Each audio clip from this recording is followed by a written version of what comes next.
ओम नमो भगवते वासुदेवाय। जय श्री कृष्ण भक्तगण। आज हम आपको श्रीमद् भागवत कथा के पंचम स्कंद के अंतिम अध्याय के बारे में बताने जा रहे हैं। राजा परीक्षित ने सुखदेव जी से पूछा कि अब आप मुझे यह बताने की कृपा कीजिए कि किस प्रकार के लोग ऊंची और नीची गतियों का आधार पाते हैं। सुखदेव जी बोले, हे राजन, सात्विक, राजस और तामस कर्ता पुरुष के त्रिगुणात्मक होने के कारण उसके किए हुए कर्म की गतियां भी तीन प्रकार की होती हैं और उसी से कर्म का फल भी अलग अलग होता है। अविद्या के वश में होकर कर्मों के कारण जीवन की नारकीय गतियां होती हैं। सबसे पहले उन नरकों का परिचय दिया जा रहा है। ये सब नरक त्रिलोकी के अंतराल में दक्षिण दिशा के पृथ्वी के निचले भाग के ऊपर स्थित हैं। यहाँ पर रहने वाले भगवान का एकाग्र चित्त में ध्यान करते हैं। ये अग्नि, स्वात आदि पितृगुण हैं। इसी दिशा में यम कर्म फल के अनुसार लोगों को दंड देते हैं। ये नरक 21 हैं। इनके नाम इस प्रकार हैं: रौरव, तामिश्र, अंधतामिश्र, महारौरव, कुंभीपाक, कालसूत्र, असिपत्रवन, सूकर, मुख, अंककुप, कृमिभोज, संदसम, वज्रकंठ, सालमिली, तप्त सुरमी, प्राणरोध, वैतरणी, कुयोद, विषसन, लाल भक्ष, सार मयादन, अविचिमान और अहपान। कुछ विद्वान नकरों की संख्या 28 बताते हुए 7 अन्य नरकों का भी उल्लेख इस प्रकार करते हैं: रक्षोगण भोजन, शूल प्रोत, क्षार कर्दम, दंड सुख, अवर्ट निरोधन, पर्यावर्तन और शुचिमुख। दूसरे के द्रव्य संतति अथवा स्त्री के अपहर्ता को यमदूत कालपात्र में बांधकर तामिश्र नरक में डालते हैं। यहाँ उसे अन्य जल के अभाव अथवा ताड़ना से प्रपीड़ित किया जाता है। दूसरों को धोखा देकर उनके धन, स्त्री आदि का भोक्त अंधतामिश्र नरक में पड़ता है। यहाँ वह जड़ के कटे वृक्ष के समान ही विषम वेदनाओं से संज्ञाहीन हो जाता है। स्त्री धनादि में आसक्त और अपने कहे जाने वालों को पालन पोषण के लिए अन्यों से द्रोह करने वाला रौरव नरक में गिरता है।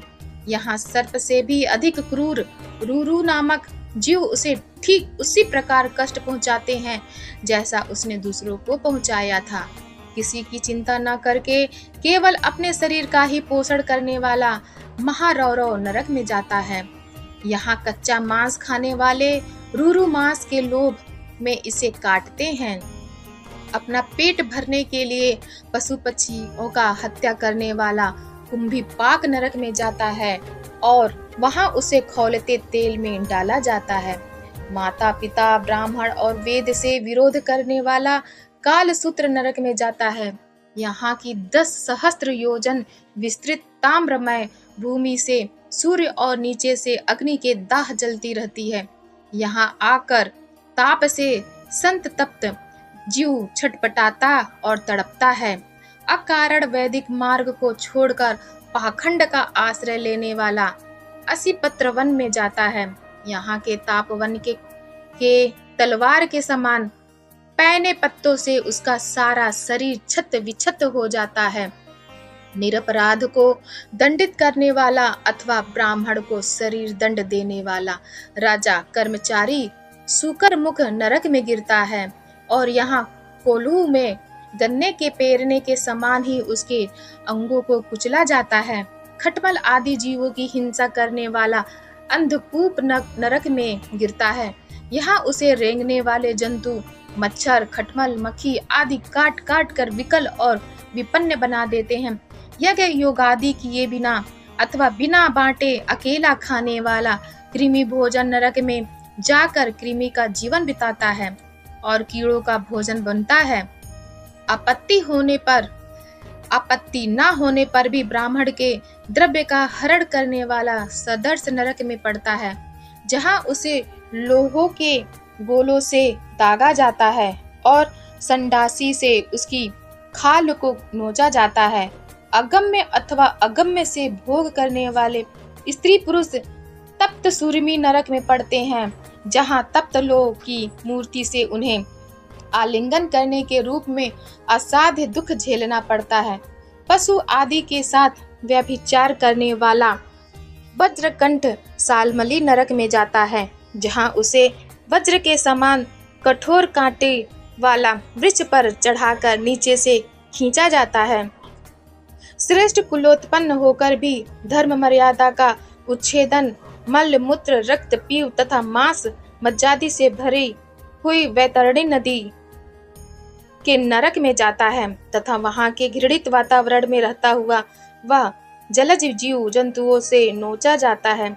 शौचाचार को तिलांजलि देकर शूद्रों के साथ संबंध गांठने वाला पुयोध नरक में पड़कर विष्ठा मूत्र रक्त पीप आदि खाने को विवश किया जाता है।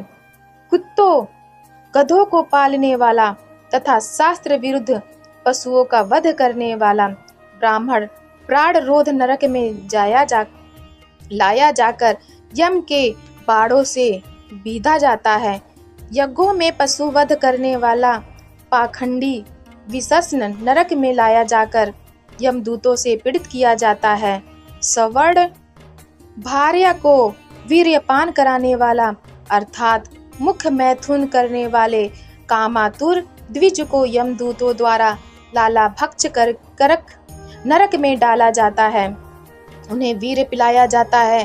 किसी के घर आग लगाने वाला, किसी को विषपान कराने वाला, व्यापारियों के दल को लूटने मारने वाला सार मयादन नरक में पड़कर वज्र की सी दाढ़ों वाले 720 कुत्तों द्वारा नोचा जाता है।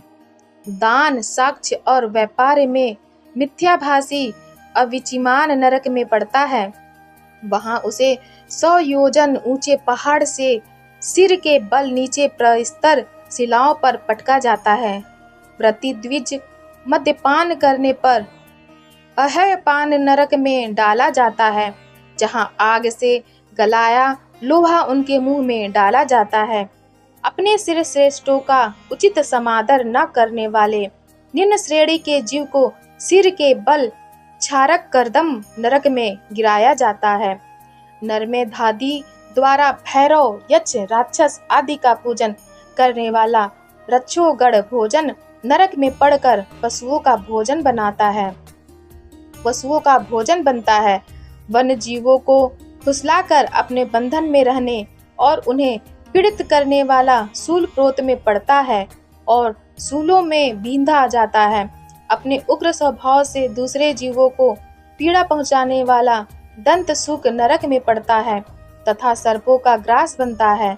प्राणियों को अंधेरी कोठरियों में बंद करने वाला अवट निरोधन नरक में पड़ता है तथा विषैली आग के धुएं में घुटता है। अतिथियों की अवज्ञा करने वाला गृहस्थ पर्यावर्तन नरक में पड़ता है और गिद्ध काक बटेर आदि का भोजन बनता है।